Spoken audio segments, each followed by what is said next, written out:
to hurry, Hadjar. The Emperor didn't invite Einan and me. If he really wants me to hurry, I could get to his palace in an instant. Rekka, without stopping her horse, turned around. Her gray hair was pulled back in a tight bun and glistened slightly. No matter how powerful a cultivator was, they were still people as well. Apparently, once she'd found herself in the chambers of the Forbidden City, reserved for the Guard Corps, she'd immediately made sure she looked presentable. Hadjar noticed some blush, a bit of light lipstick, mascara on her lashes, some kind of hair ointment, and new, spacious clothes. People were people, even if they were immensely powerful. "You've grown stronger, Hadjar, much stronger.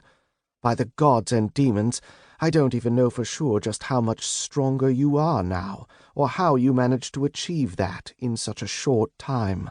But don't delude yourself into thinking you're as powerful as your master. May his forefathers accept him. Even the great swordsman Orun had trouble breaking through the protective dome of the Forbidden City with the white lightning step technique." Rekka turned away with a snort of disdain.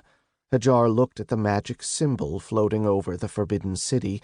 Unlike other, similar magic symbols, it wasn't made from dense energy, but actual stone.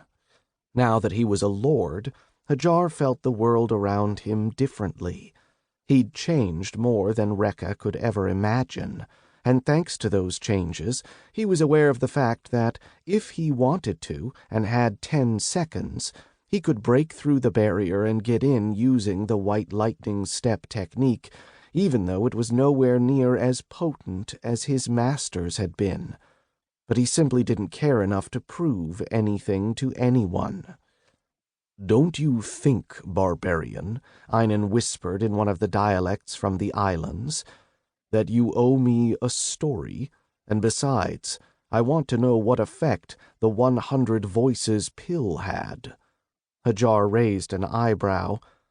"I'm not planning to make another one, barbarian," the islander said in his usual calm manner. "I didn't mean to offend you, Baldy," he responded immediately. Taking a deep breath, he began his tale. "It all started when I merged with the other half of my soul, and I broke the sword spirit's seal." The knowledge required to use the final strike of the Sword of 4 Strikes technique came to Hadjar on its own. He'd gotten no explanations or training from the Black General. It just appeared in his mind, filled his arms, and changed his energy channels again, making them even stronger than they already were. At first, Hadjar had assumed that the first strike, the flying sword, released a murderous amount of energy and mysteries in order to hit the greatest number of enemies possible, but he soon realized that he'd been using it incorrectly. The flying sword really did do the greatest damage possible, but only to one target, finishing a fight with a monstrous attack that destroyed a foe's armor, body, and if they were weak enough, their very soul. The final strike, that bore the simple but ever so comprehensive name, the Sword, was created in order to destroy everything that a swordsman could reach with it. When Hadjar had unleashed this power and struck the sword spirit's seal shining above the shard of darkness he'd been standing on, he'd hit not one, not 2 of his neural network's markers, but all the remaining ones simultaneously. With just one attack, monstrous in its complexity and power, he'd destroyed the sword spirit's mark. As he'd fallen toward the meadow in his soul world, the last thing Hadjar had thought about was whether this technique had been a parting gift from the enemy or something else entirely.